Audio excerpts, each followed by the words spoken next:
नमस्कार। आज हम एक बड़े ही दिलचस्प विषय पे गौर कर रहे हैं। ये कि आखिर हम दूसरों के विचारों और भावनाओं का अंदाज़ा कैसे लगाते हैं।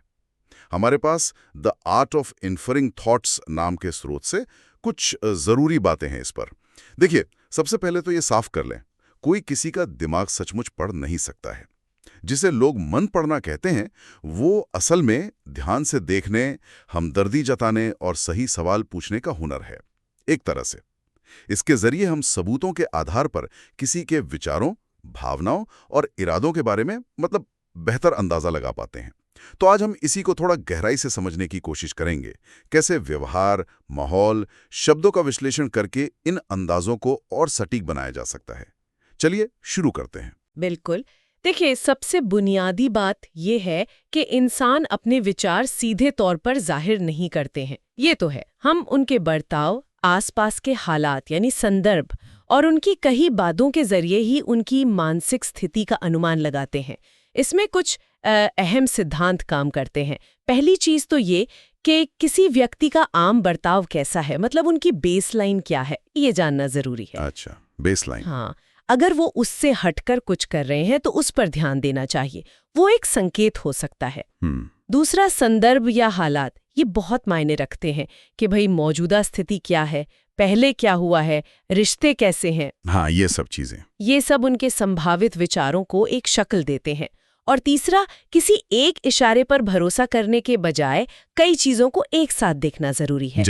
जैसे शरीर की भाषा, शब्द, आवाज का लहजा और वो जो चेहरे पर पल भर के लिए भाव आते हैं ना, माइक्रो एक्सप्रेशंस। हाँ। और चौथा, सीधे किसी नतीजे पर कूदने के बजाय बेहतर है कि आप खुले सवाल पूछकर अपने अंदाजे को परखें।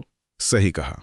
यहाँ दिलचस्प बात यह है कि हमारा मकसद एकदम सही होना नहीं है, बल्कि लगातार अपने अनुमानों को बेहतर बनाते जाना है और अपनी गलतियों से सीखना है। हाँ, और गौर करने लायक कई चीजें हैं, जैसे आपने वो चेहरे पर पल भर के लिए आने वाले भावों का जिक्र किया, माइक्रो एक्सप्रेशंस। जी। ये तो सेकंड के बहुत छोटे हिस्से में दिखते हैं और असली भावना बता सकते हैं, जैसे हैरानी, गुस्सा, खुशी, डर, भले ही कोई उन्हें छिपाने की कोशिश कर रहा हो। बिल्कुल, पकड़ना मुश्किल होता है पर बहुत कुछ कह जाते हैं। और इसके अलावा आंखों की पुतलियों का फैलना, वो शायद दिलचस्पी दिखा सकता है। हाँ, या उत्तेजना। और आवाज का उतार चढ़ाव भी, जैसे ऊंची पिच शायद घबराहट का इशारा हो सकती है। बिल्कुल। और शारीरिक मुद्रा भी अहम है। कोई अगर खुलकर बैठा है तो वो शायद ज्यादा सहज है, बंद है तो शायद डिफेंसिव। और एक चीज जो शायद सबसे जरूरी है, अगर किसी के शब्दों और उनके हाव भाव या आवाज के लहजे में तालमेल न दिखे, हाँ, ये बहुत बड़ा क्लू होता है। तो वो एक बड़ा संकेत हो सकता है कि अंदर कुछ और चल रहा है। पर जैसा आपने कहा, कोई भी एक संकेत अपने आप में पक्का सबूत नहीं है। एकदम सही।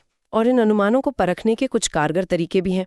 एक है जिसे एक्टिव लिसनिंग कहते हैं, ध्यान से सुनना और समझना, जिसमें आप सामने वाले की बात को दोहराते हैं या उसका सार बताते हैं। इससे बात साफ होती है और शायद उन्हें लगता है कि उन्हें समझा जा रहा है। बिल्कुल बिल्कुल, रिश्ता भी मजबूत होता है। इसी तरह वो कैलिब्रेटेड प्रश्न पूछना, जो खुले हों और सामने वाले को सोचने पर मजबूर करें। जैसे आप इस बारे में क्या सोचते हैं, या उस वक्त आपके मन में क्या चल रहा था। ये सवाल उन्हें अपनी बात खुलकर रखने का मौका देते हैं। अच्छा। एक और तरीका है व्यवहार संबंधी परिकल्पना बनाना, मतलब अपने अनुमान को एक सवाल की तरह पेश करना। कैसे?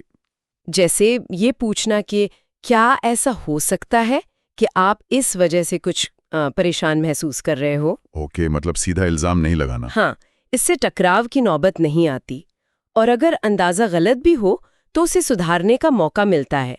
सामने वाला बता सकता है कि नहीं, असल में बात ये है। पर इसमें कुछ आम गलतियां भी तो हो सकती हैं। जैसे मैंने पढ़ा था, एक होता है कन्फर्मेशन बायस। हाँ, बिल्कुल। मतलब हम सिर्फ वही इशारे देखते हैं जो हमारी पहले से बनी राय को सही ठहराते हैं और बाकी को अनदेखा कर देते हैं। सही कहा, ये बहुत कॉमन है। हम वही सुनना चाहते हैं जो हम पहले से मानते हैं। और ये भी याद रखना जरूरी है कि अंदाजे कब गलत हो सकते हैं, जैसे जब लोग जानबूझकर अपनी भावनाएं छिपा रहे हों। बिल्कुल, या जब सांस्कृतिक फर्क हो, क्योंकि अलग अलग कल्चर्स में हाव भाव या नजर मिलाने के तरीके अलग होते हैं। हाँ, ये भी है। कभी कभी तनाव या कुछ दवाएं भी व्यवहार बदल सकती हैं, तो कई कारण हो सकते हैं गलत होने के। आखिर में और शायद सबसे जरूरी बात है, वो है नैतिकता। हाँ। इन हुनर का इस्तेमाल कभी भी किसी का फायदा उठाने या धोखा देने या किसी को अपनी मर्जी से चलाने मतलब मैनिपुलेट करने के लिए नहीं करना चाहिए। सही बात है। खासकर रिश्तों में अंदाजे लगाने से कहीं बेहतर है सीधी और सच्ची पारदर्शी बातचीत करना। बिल्कुल। तो कुल मिलाकर ध्यान से देखकर, संदर्भ को समझकर, सही सवाल पूछकर और लगातार सीखते रहकर हम दूसरों के विचारों का अंदाजा लगाने में बेहतर हो सकते हैं। लेकिन हमें कभी भी अपने अंदाजे को हकीकत समझने की भूल नहीं करनी चाहिए। वो हमेशा एक अनुमानी रहेगा। सही।